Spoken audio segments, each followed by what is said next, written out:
What's going on, Minecraft and YouTube? My name is Preacher, and we're back on the SMP. It has been too long. Before we actually left, I had to move. I had to sell my old house. I had to I did a whole lot of stuff. I caught the bad virus that's been going around, all that good stuff. But hey, we are back on the SMP. And I've actually been doing some things since we've been gone. So I want to show you some of those things right now.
All right, there it is.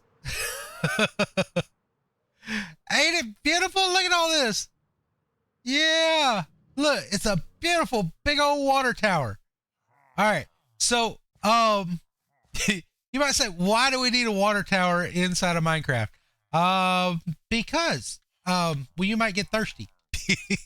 No, it actually does not produce any water at all. Okay, let me explain what this thing is. Okay, this is a golden carrot farm. All right, how does this thing work? Okay, so basically what happens is we got the carrot farmer up there. He drops carrots down into this chest. Once they go into this chest, we take the carrots out. We trade them with the two villagers. Then after we trade them with the two villagers, we get emeralds and we trade them back for their golden carrots. That's how this farm works. Now, but it's not quite that simple. We had to take it a step further. So let me take you over to a creative test world and I'll show you exactly how this thing came about. Okay, so we're in the creative test world to talk about that thing behind us, both of those things. All right, but first, let me explain something. So you just got through listening to a clip where the audio kept fading out and all kinds of different other stuff, and it really just kind of actually sounded a little bit horrible. And I'm working on that, okay? I want you to know, as a viewer, I'm a new YouTuber, okay? So I've been around for, 3 months, 4 months now. I took a month break because I was moving and all that. And so I'm working on this stuff. I'm working on, I got OBS now, and I'm working through how to run the audio mixers and the expanders and compressors and gain and all of that other stuff. I'm becoming a sound guy. That's what I'm doing. I'm becoming a sound guy.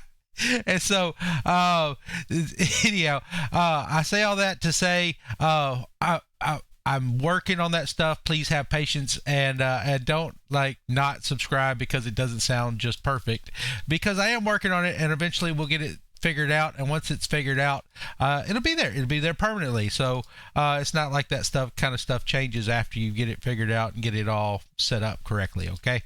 So back over here to the build.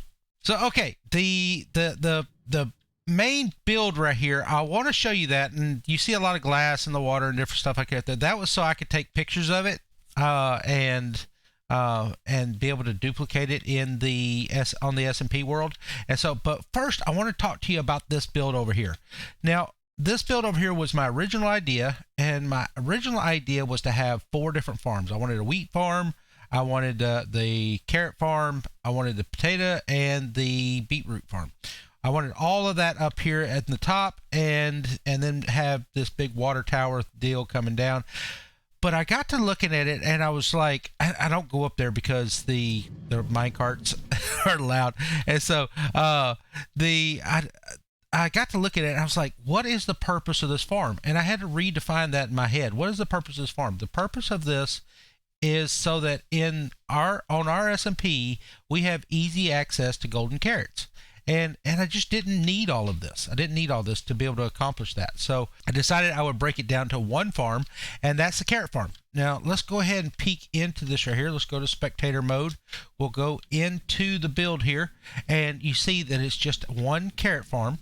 That one carrot farm, the farmer, he cannot access, it's a basic villager powered carrot farm.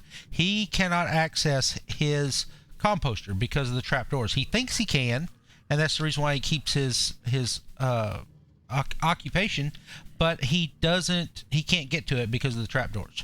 And so the carrots get harvested. He takes one carrot and replants it. All the other carrots set out here on the floor, and they will get picked up by this hopper minecart, which then deposits them into the hoppers that are right here in the middle, and they get all dropped down into the hopper that comes down here.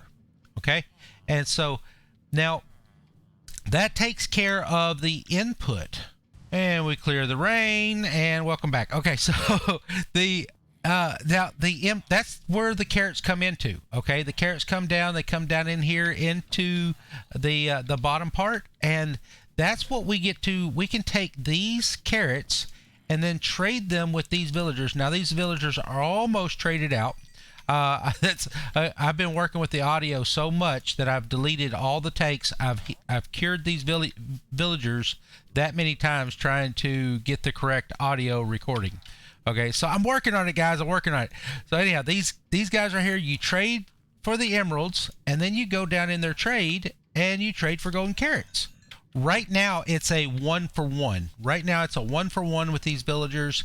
If I converted them one more time, then I could actually trade 1 regular carrot for 3 golden carrots. And so that is amazing. We are able to come in and just make as much food as we want with our farm. Now, how this thing works and why we did all of this extra stuff with these water columns and different stuff like that. There's a problem on an SMP, okay? There's a problem with villagers on an SMP. When you zombify a villager on an SMP, the villager only gives you the bonuses. It doesn't give any other player. So if Spectre or Blood were on, and I zombified these villagers in some other place and brought them over to this farm, then they would only give me those reduced prices.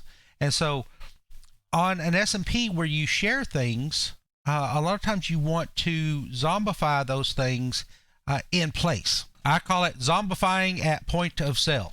Okay, because right here's the point of sale. This right here is where we're going to, in marketing, this is called the point of sale. This is where we are going to sit here and do all of our business. Now, what this thing does, this is a double piston extender. All right, very simple. It's the redstone signal comes into this block, and it activates this piston, which activates that observer. which is exactly the right timing for that. When this piston goes up, this piston will get powered by the redstone signal coming out of that observer, so on and so forth, bada bing, bada boom.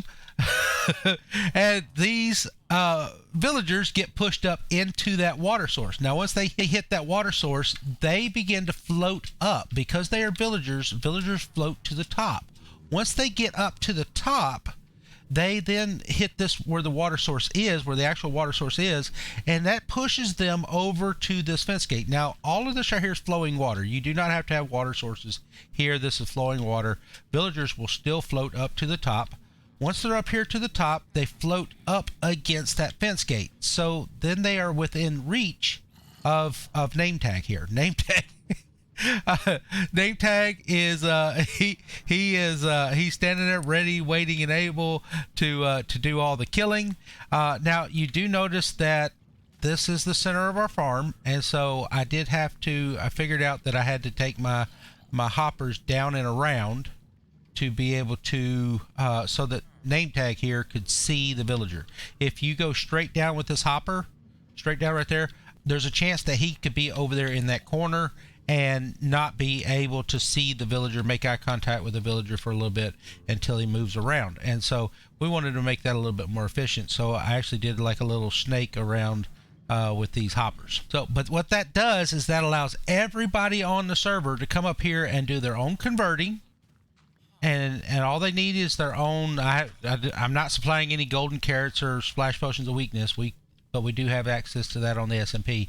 But everybody's blood specter. If we had 15 people on the server, 15 people could come over here and reduce the prices down to nothing and be able to trade 1 carrot for 3 emeralds, and then take those 3 emeralds and trade out for golden carrots. Okay, so back on the SMP, and that clip actually sounded really good. So maybe we fix the sound, and maybe that's what we'll stick with.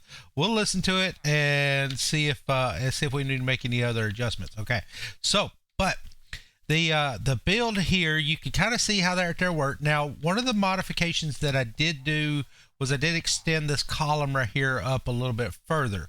The reason why we want to do that is because of the sound of zombies. If you're standing right here, other than our resident boat people there, you can't really hear any of the bad guys. Okay, so but these guys right here, we do have knocked down to 1 carrot per trade. Basically, what we're able to do is I can come in here, I can take a single stack of carrots, I can come in here and watch this right here. So we trade. Oh, let's see. I don't want to do that there yet. I want to get rid of these emeralds so that we have. All right, so you got 1 whole stack of carrots. Okay, let's see what we can do. All right, you get 16 emeralds, and then you get okay. No, I don't know how many I had. Did I have a whole stack of carrots? I don't know. I have to go back and look at the clip. Okay. Anyhow, then you come over here and you trade for a whole nother stack of carrots, and then let's see how many we get this time, because we got 64 and 43. All right, here we go. Okay, so 64, 40. Let's see. Hang on a second. Okay, so we got 36 out of that trade. We got 36. Oh, that's easy because 6. No, okay, never mind. I don't know what it. Anyhow, and you can see all of the experience that we're getting for this, so you can kind of heal up your tools and stuff. But that was out of half a stack of carrots. We got what was that, 36 twice? So we got 36 twice then out of that deal. So we got out of 1 single trade. Yeah, I messed up all them numbers. Anyhow, all right, you can get a bunch of golden carrots out of this. That's what you can get. All right, so hey, look, that double piston extender, that's actually not my design. I wanted to tell you about this. That double piston extender that pushes them into the water, that takes them up to the zombie, that's actually Spectre's design. And so if we go over here and look at the iron farm, I wanted to show you kind of where I got that idea from. Spectre come in here and help me out with that double piston extender. Up above each one of these villagers right here, there is a, let's see if we can get a look at it. Yep, there it is. All right, so now you can see there's a water line that goes right up above each one of these villagers, and up at the same thing. This right here is the exact same thing. You click on this right here, and that would actually send these villagers up into that water column. Once they're in that water column, they flow up the water columns, up to buddy. All right, but he is now he is a bad dude. I'm just gonna tell you, don't get hit by this guy. This guy right here has a that axe is sharpness 5. So in one hit, he can take off half of my hearts with full armor on. Okay. So he is a bad dude. Now, again, over here, you don't see the water because we have to activate it with the buttons and the dispenser that's back over there in that corner. All right. And then here, these water sources right here run all the time. And so when the villagers come up, they're pushed to the front, and this zombie makes eye contact with them and then zombifies them. And so anyhow, but that allows everybody on the SMP to have access to free to reduce trades. So it's point of sale, point of sale conversion. So this is awesome. So we did that with both. Spectre helped me to design that right there, and he actually showed me that on one of his other builds. Now the way he had it in his build, he actually had where the zombie, if you notice, the zombie would chase down here. There's actually a turtle egg down here on this end, and that's to try to keep that zombie from being heard or being around you. It gives them something to look at. So anyway, I am probably, if everybody will get on and like this thing, I will do a block by block tutorial on how to build this golden carrot farm for SMPs or for multiplayer Minecraft. Y'all hit me up in the comments. I am loving this thing.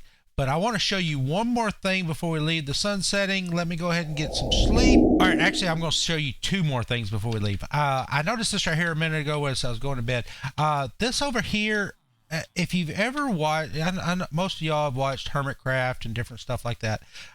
In places where you have economies, you have these what they call pop-up stands, okay? And so when they come in here and build these massive buildings and all that other stuff, they come in and they make little shops and stuff and kind of cool little places. And we don't really have that kind of economy to where you need a pop-up stand. I decided, you know what, why don't we just go ahead and put some pop-up stands up here? And that way it looks like we have pop-up stands, looks like we have an economy, and it looks really neat just to add these little pop-up stands here, there, and everywhere. And so I started with one right here, just attached to the side of that building. It's a nice store, and so it's not really a store, but you can come in here and get snow block. You can get ice, different types of ice. We got some blue ice, we got some regular ice, we got some packed ice, so all kinds of different ice and stuff. There is another thing right over here. Yep, there you go, powdered snow. Place for us to store powder snow and different stuff like that. So if we need stuff like that, we can come right over here to this little pop-up stand and gather this. All right, but the last thing I wanted to talk to you about is right over here. You see my little dirt paths, and what happened to the mountain?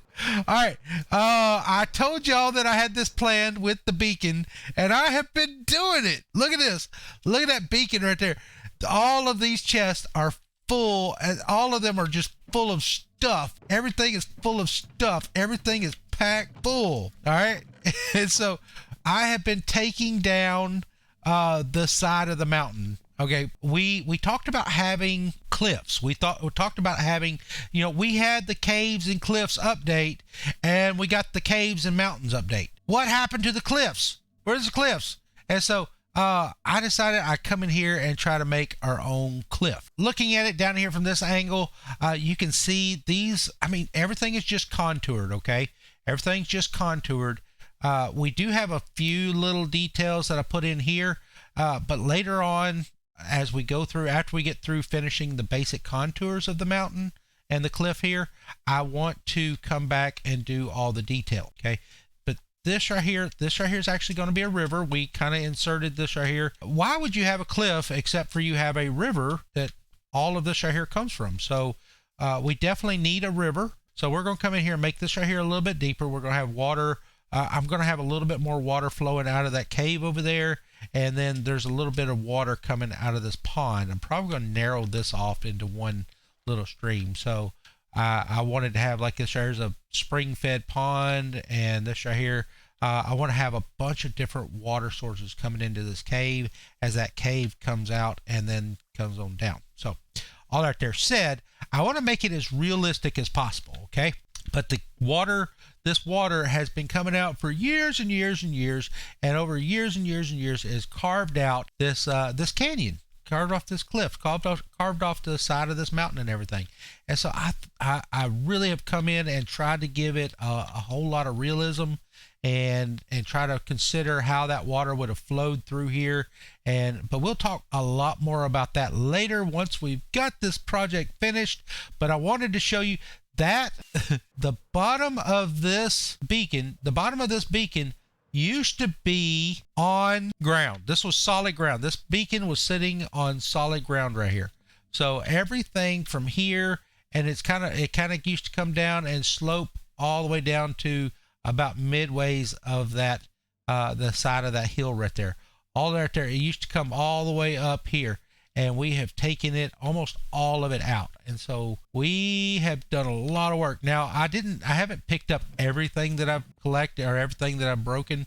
I would have triple the amount of chests up here, but I did want to collect a few of the resources as I went through. We have collected almost all of the diorite and andesite, gravel and all that stuff, all the copper and coal and all that. We've let a few of them despawn just because they like fell down into a cave or something, but for the most part we've collected almost all of that stuff. All right, so I hope you appreciate the video. I think this video might be a little bit short, and I think that's okay. We've been gone for a long time, and I really wanted to get a video out to you guys about the SMP. I have not given up on the SMP. It is still here. Me, Spectre, and Blood, we are actually planning on meeting a little bit later on today, and I hope we get that chance, that opportunity. And anyhow, but hey, and I'll try to get some footage so that you can see us out here goofing around and everything. I know it's just been me on today, but hey, I wanted to get a video out to you off of the SMP, from the SMP, so that you know that it's not done. We're still here. Hey, I appreciate you watching. If you like the video, hit the like button. Consider subscribing. My name is Preacher, and if I don't see you again, I hope to see you in heaven.